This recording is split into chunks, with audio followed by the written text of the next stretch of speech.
2-3 വർഷം medicine follow ചെയ്യുന്നതിനേക്കാളും നല്ലൊരു short കട്ടാണ് surgery ചെയ്യുന്നത്. വെറും 6 months കൊണ്ട് നമുക്ക് റിസൾട്ട് ഉണ്ടാവും. റിസൾട്ട് എന്ന് പറഞ്ഞാൽ 6 മാസം കൊണ്ട് അർച്ചന ഗർഭിണിയാകുമെന്ന് അർത്ഥം.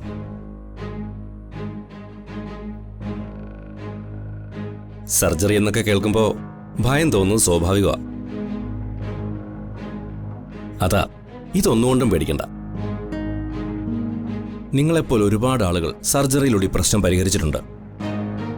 അല്ല, നിങ്ങൾ ആലോചിച്ചിട്ട് പറഞ്ഞാൽ മതി. എന്തിനാ വെറുതെ കുറെ വർഷം കാത്തിരിക്കുന്നോർത്ത് ഞാൻ പറഞ്ഞതേ ഉള്ളൂ. എനിക്ക് പേടിയൊന്നുമില്ല ഡോക്ടർ. സർജറി എത്രയും വേഗം ചെയ്യാം. ഡോക്ടർ പറഞ്ഞ പോലെ എന്തിനാ കുറെ വർഷം ഇനിയും കാത്തിരിക്കുന്നത്? കഴിയുന്നതും എത്രയും വേഗം എനിക്കൊരു അമ്മയാവണം.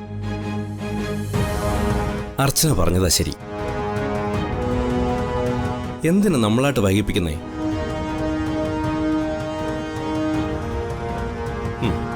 നാളെ രാവിലെ അർച്ചന ഇവിടെ അഡ്മിറ്റ് ആക്കാൻ പറ്റുമോ സച്ചിക്ക്? എങ്കിൽ പിന്നെ നാളെ തന്നെ നമുക്ക് സർജറി ചെയ്യാം. നാളെ എന്ന് പറയുമ്പോ പറ്റും ഡോക്ടർ. നാളെ ഞാൻ വന്ന് അഡ്മിറ്റ് ആവാം. ഡോക്ടറുടെ സൗകര്യം പോലെ നാളെ തന്നെ സർജറി നടത്താം. ഞങ്ങൾക്കതിന് ഒരു തടസ്സമില്ല. ഗുഡ്. അർച്ചനയുടെ സംസാരത്തിൽ നിന്ന് എനിക്ക് മനസ്സിലായത് അർച്ചനയ്ക്ക് ഒരു അമ്മയാവാൻ എന്തുമാത്രം താല്പര്യമുണ്ടെന്ന്. അതിനെ ഞാൻ നിരുത്സാഹപ്പെടുത്തുന്നില്ല. നാളെ രാവിലെ തന്നെ വന്ന് അഡ്മിറ്റ് ആയിക്കോളൂ. സർജറിക്കുള്ള ഏർപ്പാടുകൾ ഞാൻ ചെയ്യാം. ഒരു പ്രതീക്ഷയില്ലാതെ അച്ഛൻ പറഞ്ഞതുകൊണ്ട് മാത്രം വന്നതാ ഞങ്ങള്. പക്ഷേ ഇവിടെ വന്ന് ഡോക്ടറോട് സംസാരിച്ചപ്പോ എന്തോ വല്ലാത്തൊരു സമാധാനം. ഒരിക്കലും കിട്ടില്ലെന്ന് കരുതിയതാ ഡോക്ടർ ഇപ്പോൾ ഉറപ്പ് പറഞ്ഞത്. പണ്ടത്തെ കാലമൊന്നും അല്ല അർച്ചന ഇത്. എല്ലാത്തിനും പ്രതിവിധികളുണ്ട്. ഞാൻ അറ്റൻഡ് ചെയ്യുന്ന കേസുകളിൽ എത്രയോ നിസ്സാര case അർച്ചനയുടേത്.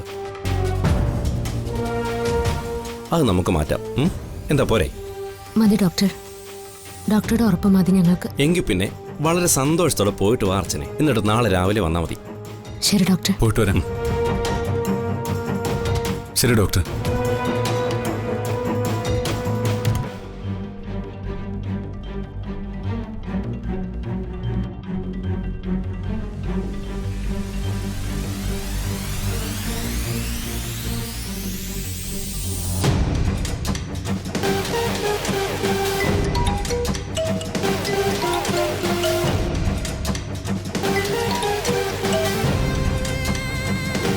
Hello. Hello doctor. Archana എന്ന് പറയുന്ന പേഷ്യന്റും അവരുടെ ഹസ്ബൻഡും വന്നിരുന്നു. ഒരു സർജറി ചെയ്ത കുഞ്ഞുങ്ങളുണ്ടാവുന്ന കള്ളം പറഞ്ഞപ്പോ അതേപടി വിശ്വസിച്ച് പോയിട്ടുണ്ട്. അല്ല, എപ്പോഴത്തേക്കാ ഈ സർജറി ചെയ്യാൻ പറ്റുന്നേ? നാളെ തന്നെ.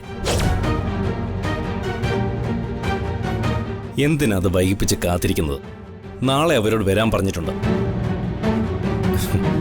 അവര് നാളെ വന്നാൽ സർജറി ഞാൻ നടത്തും.